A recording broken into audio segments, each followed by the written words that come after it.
We have a framework of the first one is dropping blame. Dropping blame, by the way, these truths or these keys are an inner framework for us to create with life. Because when we're externally blaming upon one another, we don't see each other. You don't see this beautiful man. As we externally blame and believe that they are the ones that are causing our pain, the madness in our minds. And so, by the way, it's not about being perfect. It's about catching ourselves. There we go. So number one, catching ourselves. If you want to feel intimacy with our beloveds, this is a framework, an intimacy with ourselves, never mind with life. This is one of the first keys that creates that openness. So dropping blame. Number two is catching and dropping our demonization. And demonizing is the vilifying of one another, the labels, the broken one. You're too much, you're too little, you're this, you're that. The one I hate. Think about the fixed titles, because when we label one another or ourselves, we miss reality. So it's catching ourselves when you hear the external frame of the identification or the label. It's causing us to go to sleep to the truth that she just experienced when you were practicing noticing with Zach. Number three is dropping expectations. Tony always says, trade our expectations for appreciation.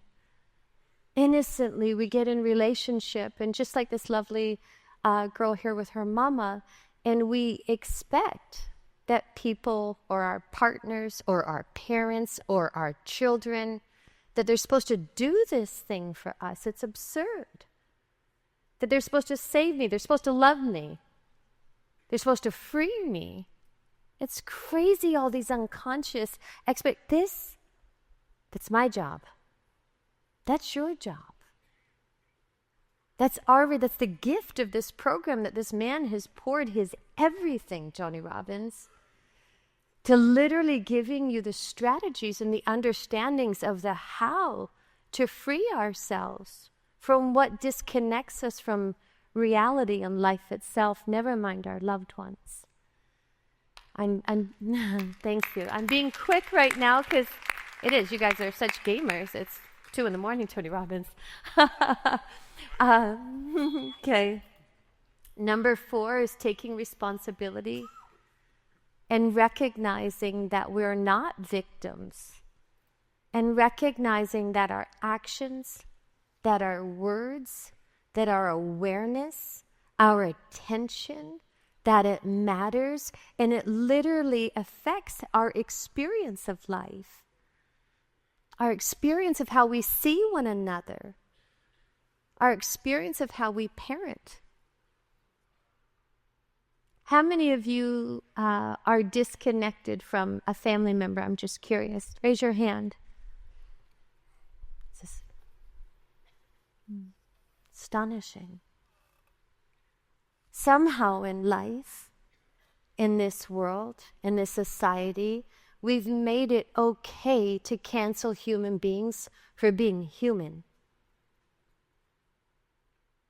To cancel human beings for doing what you and I both do. That's madness. Oh, my mom and dad, they didn't love me. I don't know, I'm a parent. You try and be loving every single frickin' second. Like, really, it's absurd. It's absurd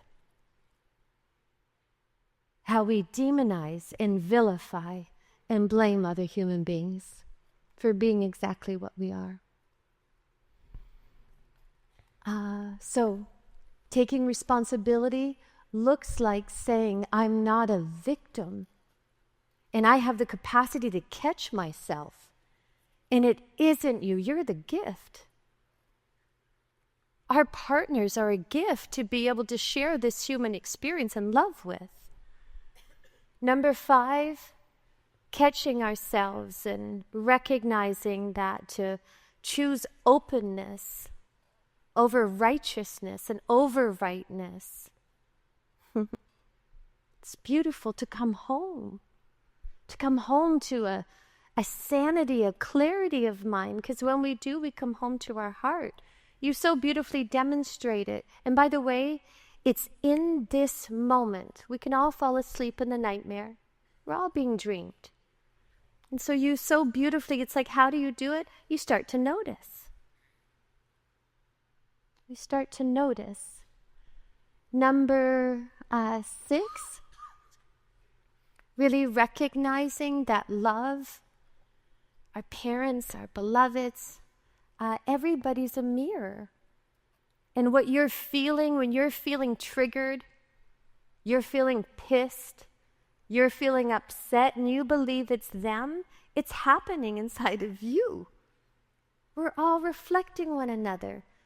It's like, oh, she's so angry all the time, he's so angry all the time. What are we doing in here? What am I saying inside my own mind? I might not be as loud, as demonstrative, but what's different? Aggressive? Passive aggressive? What's different? Yelling or demonizing you inside my own mind? Isn't it crazy, all these rationalizations and justifications? Once again, for being human. So choosing an openness, receptivity over a rightness. And it's even more important in the painful circumstances that we're navigating, just in the name of our peace. And that leads me to our next one. Number 7, our capacity to let go. In the name of our happiness, in the name of our peace, in the name of our clarity of mind, in the name of our connectedness, in the name of forgiveness, in the name of coming home, of embracing and inviting those family members that we've disconnected from, that we've separated from, believing that we're punishing them. Who are we really punishing? Yes. So this is a path that helps me come home. And by the way, none of these things are about being perfect. And it's not about the external. It's all an internal frame of a way to catch ourselves, a way to perceive one another and the life around us. So that's my 7 truths.